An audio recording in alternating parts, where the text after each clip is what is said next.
राहुल जी, सबसे पहले मैं आपसे बात करना चाहता हूं, ये जो आरएसएस प्रमुख का जो बयान आया है, क्या जाति प्रथा को, जाति व्यवस्था को खत्म करने की बात जो उन्होंने कही है, क्या ये पहली बार कही गई है या संघ के विचार में पहले से ये था? आपको अपने का अनम्यूट करना पड़ेगा सर। धन्यवाद आशुतोष। विजय हमारे साथ हैं, उन्होंने संघ का, उसके पूरे इतिहास का विधिवत अध्ययन किया है। मैंने कोई विधिवत ऐसे ऐतिहासिक अध्ययन नहीं किया है, थोड़ा बहुत जो मेरी एक समझ है उसमें रहने के कारण और बाद में एक पत्रकार के रूप में उसको देखने के कारण।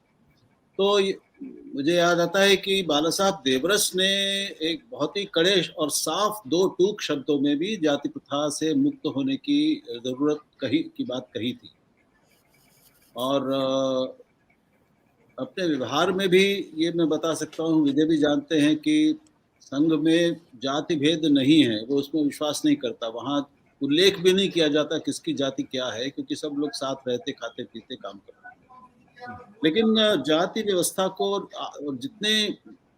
जिस तरह से भागवत जी कई बार इसको कह चुके हैं, आपने भी बताया और लगातार कह रहे हैं, और जो जोर देकर कह रहे हैं, पूरी जाति वर्ण व्यवस्था को ही छोड़ देनी, लॉक स्टॉक एंड बैरल, यानी पूरी तरह उसको भुला देना चाहिए, हटा देना चाहिए, ये थोड़े अपने आप में बड़ी बात है। लगता है कि उनका विशेष जोर है इस बात पर, और इस व्यवस्था के कारण जो असमानताएं पैदा हुई हैं और जो बनी आई हैं हमारी व्यवस्था में हजारों साल से विषमताएं, और उसके कारण जो भेदभाव पैदा हुआ है कई तरह का, सामाजिक ही नहीं, उससे जो कुल हिंदू समाज को जो नुकसान हुआ है, वो जिस तरह से बटा है और उससे एक विखंडन और कमजोरी आई है, मैं समझता हूँ कि उसको दूर करने के लिए वो ये लगातार इस पर जोर दे रहे हैं कि इसको अब भूल जाना चाहिए।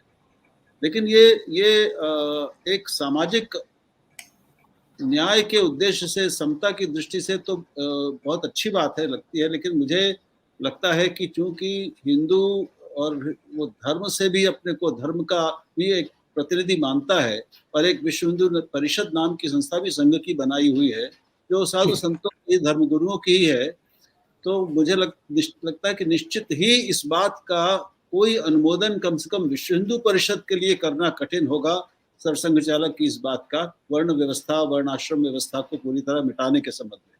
और ये एक बहुत बड़ा प्रश्न भी है, क्योंकि इससे पूरे हिंदू धर्म, हम जिसको कहते हैं सनातन धर्म कहते हैं, उसका पूरा चरित्र ही बदलने की बात हो जाएगी। ये कोई मामूली परिवर्तन नहीं है, पूरे हिंदुत्व का चरित्र बदल जाएगा, उसका सब कुछ बदल जाएगा। फिर उसमें शास्त्र क्या कहते हैं, शास्त्र सम्मत धर्म और शास्त्र से अलग चलने वाला है कोई धर्म बनेगा, ये बहुत बड़े बड़े सवाल इससे निकलते हैं। लेकिन फिलहाल तो ये बात सही है कि वो लगातार इस बात पर जोर दे रहे हैं, और अब उन्होंने बहुत ही ज्यादा स्पष्ट रूप से कहा।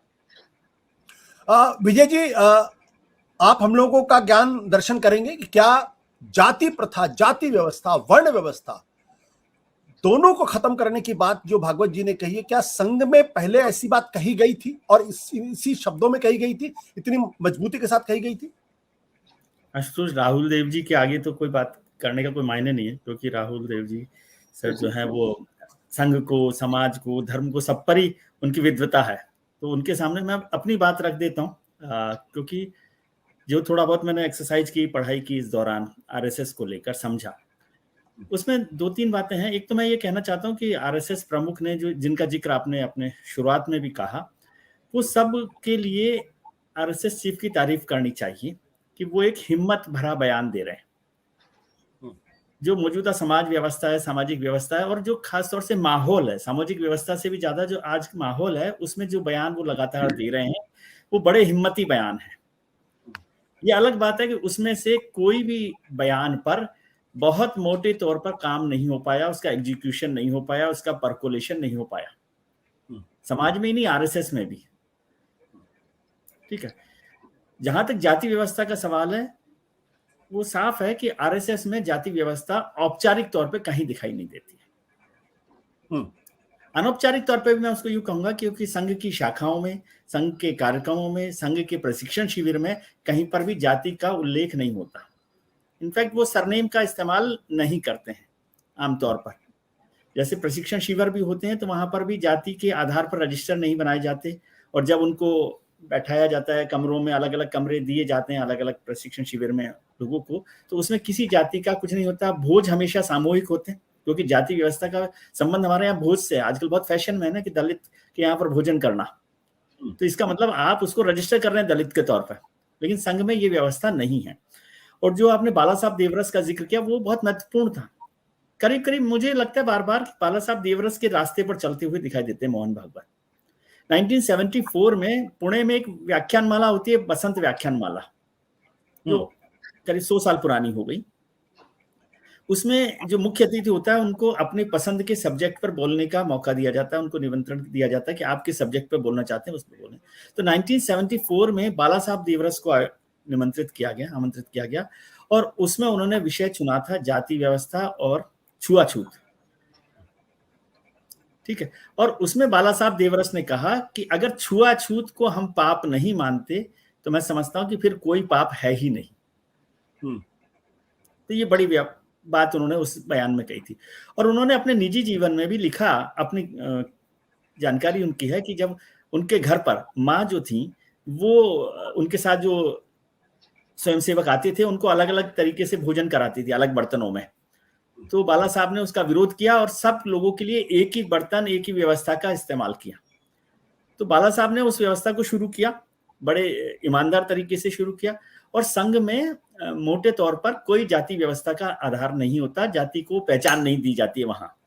ये अलग बात है कि अभी आप सवाल कर सकते हैं कि जो 6-7 सरसंघ चालक हुए उसमें कोई भी पिछड़ी या दलित जाति का नहीं। मैं वो सवाल नहीं करूंगा विजय जी, मैं वो सवाल नहीं करूंगा। ये सवाल होता है। एक बुनियादी सवाल मैं ये पूछना चाहता हूं, क्या विचारधारा के स्तर पर, वैचारिकी के स्तर पर आरएसएस ने कभी पहले ये कहा कि जाति प्रथा और वर्ण व्यवस्था को डिस्कार्ड कर देना चाहिए?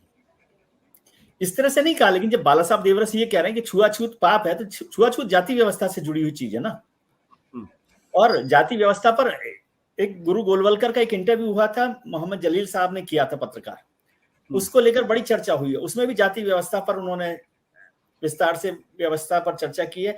और खुद बाला साहब देवरस ने वर्ण व्यवस्था और जाति व्यवस्था को डिस्कार्ड करने की बात, एक्सेप्ट नहीं करने की बात की है। लेकिन इतनी पुरानी बात हो गई कि लोग भूल जाते हैं। और आज जो ये बात हो रही है, आप सोचिए 2-3 बातें हुई हैं बाला साहब देवरस के बाद मोहन भागवत जी के, कि जो पिछली बार 2015 के जब बिहार चुनाव हुए थे तो उन्होंने कहा था कि आरक्षण को लेकर कि हमें ये जातिगत आरक्षण को रिव्यू करना चाहिए। उस पर काफी हंगामा हुआ था और भारतीय जनता पार्टी चुनाव हार गई थी, तो लोगों ने माना था कि भागवत साहब के बयान के आधार पर हुआ। तो वो बार बार इस बात का जिक्र करते रहे। हालांकि अब तो भारतीय जनता पार्टी की सरकार ने वो जातिगत आरक्षण को 10 साल के लिए बढ़ा दिया है और अब बार बार बात हो रही है। लेकिन ये कंट्राडिक्शन पर मैं बात करना चाहता हूं कि संघ प्रमुख ये बात कहते हैं कि जातिगत वर्ण व्यवस्था को खत्म कर देना चाहिए, और उनकी जो पार्टी है जो उसको फॉलो कर रही है वो सोशल इंजीनियरिंग के नाम पे पूरी पॉलिटिक्स जाति व्यवस्था पर कर रही है।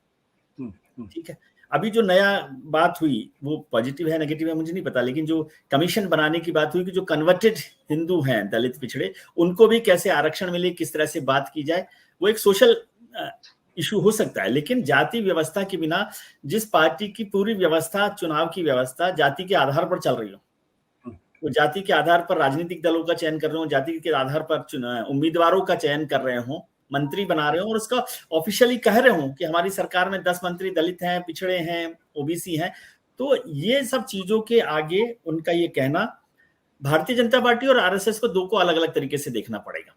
और उसमें भी आरएसएस में ये बात संघ प्रमुख कह रहे हैं, ऊपर के स्तर पर हो रही है, लेकिन फिर भी मुझे लगता है कि स्वयं सेवकों के स्तर पर ये बात न तो उनके गले उतर रही है, न वो इसको स्वीकारने के लिए तैयार दिख रहे हैं। वो बात चाहे मुसलमानों को हिंदुओं के साथ जोड़ने की बात हो, डीएनए की बात हो या जाति की बात हो। सत्य हिंदी का ऐप डाउनलोड करें गूगल प्ले स्टोर पर।